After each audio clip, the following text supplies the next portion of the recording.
Assalamualaikum and very good afternoon. This is our mate, which is my name is Mohamad Illham, Yap Yin Xin, Kanageswary, Chyuan, and Nurul, Afina, Binti, Mazlan. So the article we choose is which is the investigating the site selective binding of busulfan to human serum albumin, which include biophysical and molecular docking approach. And the second one is the interaction between the antiviral drug Kelab and human serum albumin, a combined study with the spectroscopy method and molecular modeling. The introduction. The study is about the interaction between the human serum albumin HSA with busulfan and Kelab. This interaction is important because the addition of the bioactive compound with the plasma protein affect their bioavailability, distribution, metabolism, and hence their pharmacokinetic and pharmacodynamic properties. Busulfan, or known as a myeloran busulfax, is an antineoplastic alkyl sulfonate agent, which is designed as a butane 1,4-dimethyl sulfonate, and also has been used for the treatment of myeloproliferative neoplasm. The second bioactive compound is teleprevir. TVR is also an antiviral agent that inhibits the NS3-4A serine protease of the hepatitis C virus selectively, potently, and reversibly. The human transport protein that we use is a human serum albumin (HSA). It's the prime extracellular protein in the mammalian circulatory system with the concentration of 42 mg per ml. And thus the most abundant plasma protein in the blood. The interaction of busulfan BN with HSA by using fluorescent spectroscopy, UV spectroscopy, secular diaphragm spectroscopy, fluorescent resonant energy transfer method, dynamic light scattering technique, and molecular docking study. This is the objective of the experiment. First, to study the interaction between the busulfan Kelab with HSA. Second, to study the thermodynamic of the interaction BN HSA. Third, to study the conformational changes of HSA when interact with BN and TVR using secular dichroism spectroscopy. And the last one is to study the location of binding site of BN and TVR in HSA using molecular docking. So this is the method for the experiment. The first one is sample preparation, pH determination, steady state fluorescent spectroscopy measurement, UV vis absorption measurement spectroscopy, synchronous fluorescent spectroscopy measurement, circular dichroism or CD spectroscopy, determination of protein surface hydrophobicity (PSH), dynamic light scattering (DSS) measurement, DLS measurement, site marker displacement studies, and molecular docking and dynamic simulations. So this is the description about the steps in the methods. Steady state fluorescent spectroscopy measurement is a type of spectroscopy where the intensity of the fluorescent emitted by molecule excited by constant illumination of UV light is detected as a function of wavelength. This measurement performed by fluorescent spectrophotometer. This is the example of the spectrophotometer, carry Eclipse and Shimadzu model. So this is the next step, which is UV vis absorption measurement spectroscopy. Vis is stand for visible.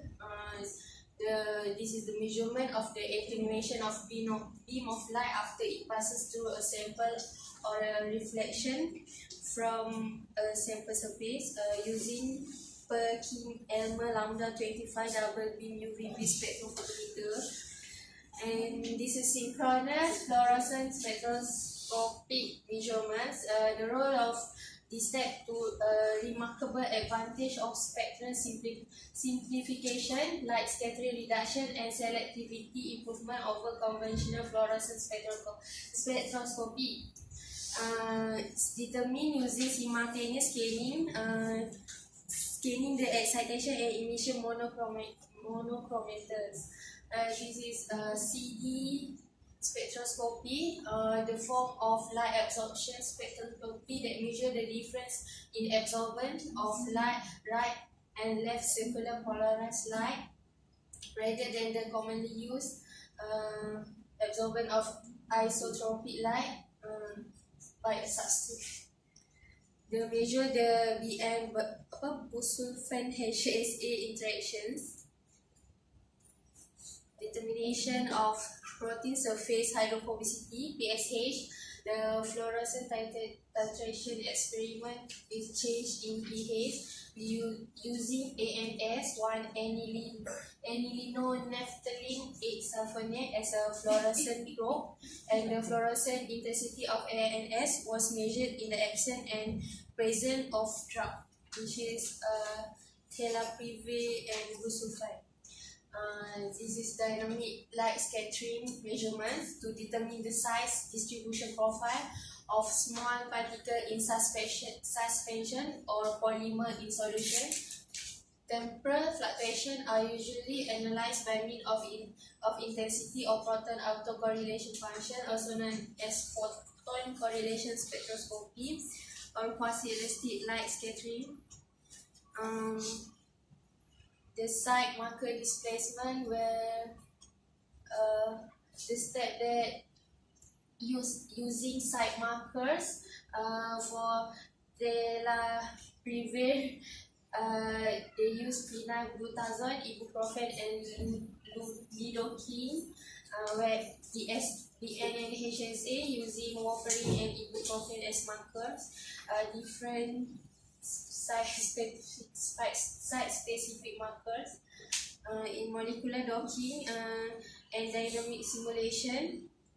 Molecular docking is the key tool in structural molecular biology and computer-assisted drug design, which is to predict the predominant binding mode of a ligand with a protein of non-3D structure. It is performed in subdomain 2A of HSA.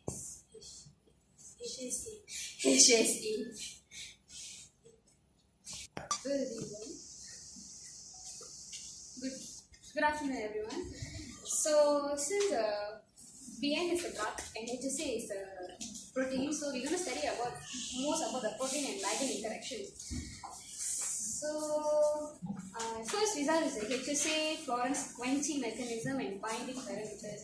So, as this shows the micromolar from 0 to 160 micromolar shows that the addition of the BN to the HSA quenches the fluorescent intensity of HSA, confirms the binding of BN to HSA. Quenching may be either through a static or dynamic. This information is important to provide the characteristic of binding of BN to HSA. So, static is I'm just giving the definition for static and dynamic. Static is the formation of ground state complex between the fluorophore and the quencher. But then the dynamic is the collisional encounter between the fluorophore and the quencher. So, referring to the parameter in the table stated, since the SD constant decrease in the temperature increase, you can see the temperature increase from 288 to 310, and then the KSV decreases. They show the quenching induced by the BN in HSA is by a static quenching mechanism, and also the binding constant decrease while the temperature increase. It shows that the force involved in the binding process would have been weakened with increase in temperature. This is a plus point for the binding mechanism because if the Kb value is large, then it prevents the dissociation of compound at the target site. Thus, hamper means inhibits the effusion of the compound. So, HSA predominantly have two binding sites, but number of binding sites of BN to HSA is 1 into 1 because the estimated N value is nearly equals to unity, which is 1 at 3 different temperatures, suggesting the 1-to-1 binding stoichiometry. As you can see, the value of N is 0.98991.01 is nearly unity. And then the negative value of H shows the involvement of hydrogen bonding or van der Waals forces. So next is UV disabsorption spectroscopy. So this graph shows BN without HSA, and this line shows HSA without the BN, and this two lines shows HSA with different molar ratio. The first one is 1 to 16 and the C1 is 1 to 32. So the absorption intensity get increased at 280 nanometer here indicates the complex formation of BN with HSA and formation of drug protein complex. So that is synchronous Lorentz study. Same only. Okay. Bain induced a change in the secondary structure of HSA. So as we can see, A is HSN with no BN, and then B shows a HSA to BN but in different molar 1 to 16, and then C with 1 to 32. So free HSA exists predominantly in alpha helix conformation, means without the binding of BN. But upon interaction with BN, an increase in alpha helical content was observed as reflected from the increase in negative electricity. Shows that the BN alters the secondary structure of HSA protein. Okay. This table, the parameter shows, as I said, HSA has predominantly two binding sites. So we have used two markers. Warfarin is for the site 1 and ibuprofen for the site 2. So from this graph, we can indicate that if we compare, because the site marker is 1.83, but with warfarin is 1.79 and with ibuprofen is 1.09. So we have to take the significant change. So referring to ibuprofen, indicate the PN bind at site 2 as evident from the low value of KSP ibuprofen. So this is the molecular docking analysis, which shows that the energetically most favorable dock post reveals the PN binds nearly to the subgroup site 2 as I mentioned in the previous slide, and also shows that hydrophobic interaction are the main forces involved in drug protein complex. As you can see, the amino acid reduce involved shows the force involved with hydrophobic interaction, and in addition, hydrogen bonding is also involved. Thank you. Good afternoon. So for the drug 2, which is the Kelab TBR, the quantum mechanism actually is a mechanism used to determine the interaction for complex formation between two molecules. So in this experiment, you can see the fluorescent intensity of the HSA was quenched progressively, which decreased significantly with the addition of increasing concentration of TBR. So this means the TBR interacted with the HSA, and from the Stern-Bowman equation, we can get the constant of the quantum we can get the constant of the Stern-Bowman quantum constant, and the value decreased with increased temperature, which indicated the quantum mechanism was probably static quenching with complex formation. And you can see from the value, the KSV value, and next is the binding constant KB and also the number of binding sites N. From here, we can modify the Stern-Bowman equation and get the KB values. And after the calculation, we can obtain that the value of N, which is the number of binding sites, is almost equal to 1, indicate that there is a single high affinity binding site existed in the TBR and HSA system. And also the KB values in order of 10 power of 4, which suggested a moderate affinity between TBR and HSA binding. Alright. So for the thermodynamic parameters and the binding force, the Van Hoff equations are used, and from here we can get enthalpy change, and also the Gibbs free energy change value. And from the calculation, we can get all the values which is in negative form, and this shows that this is a spontaneous exothermic binding reaction between the HSA and TBR, and hydrogen bonds and also van der Waals force are involved in this binding reaction. Alright, so from the data which obtained from the synchronous fluorescent spectra, this is a method which used to study the microenvironment of the amino acid residues, which is tyrosine, and also tryptophan residues of the HSA.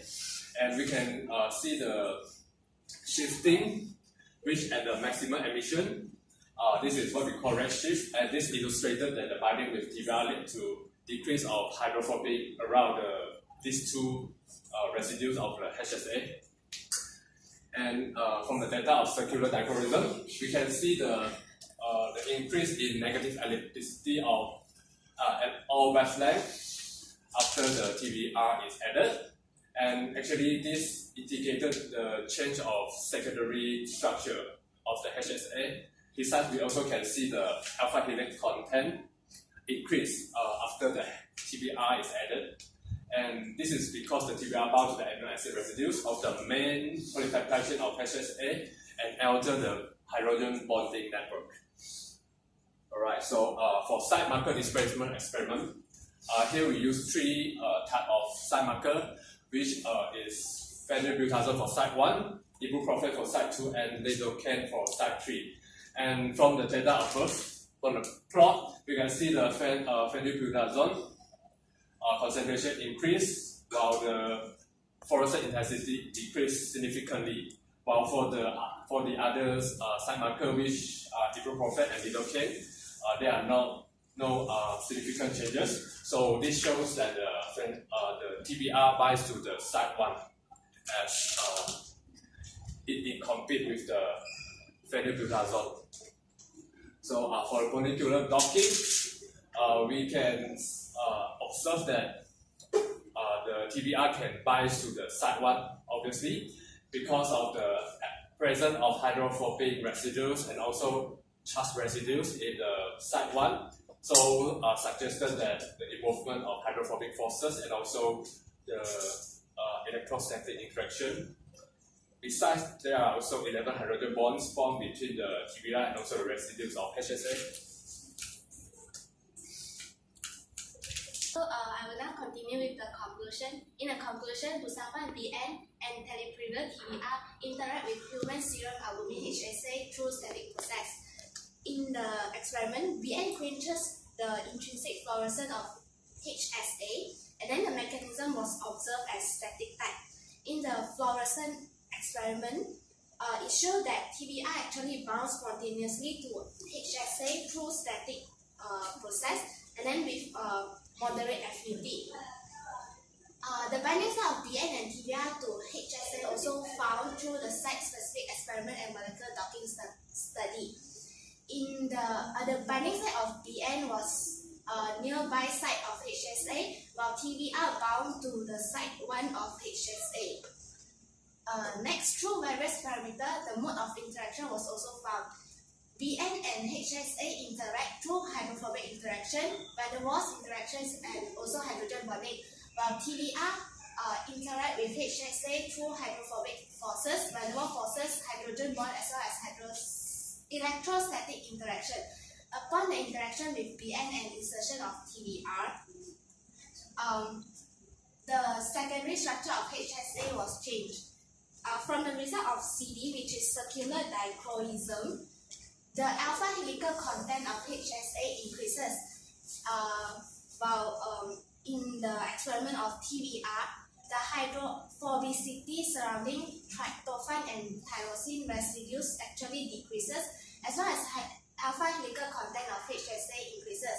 So in the feasibility of interaction between BN and HSA actually is determined by the negative value of change of free energy. So through molecular dynamics and simulation, 4 hydrogen bonds steadily formed between TBR and residue of lysine 199, arginine 22, and also glutamic acid 292.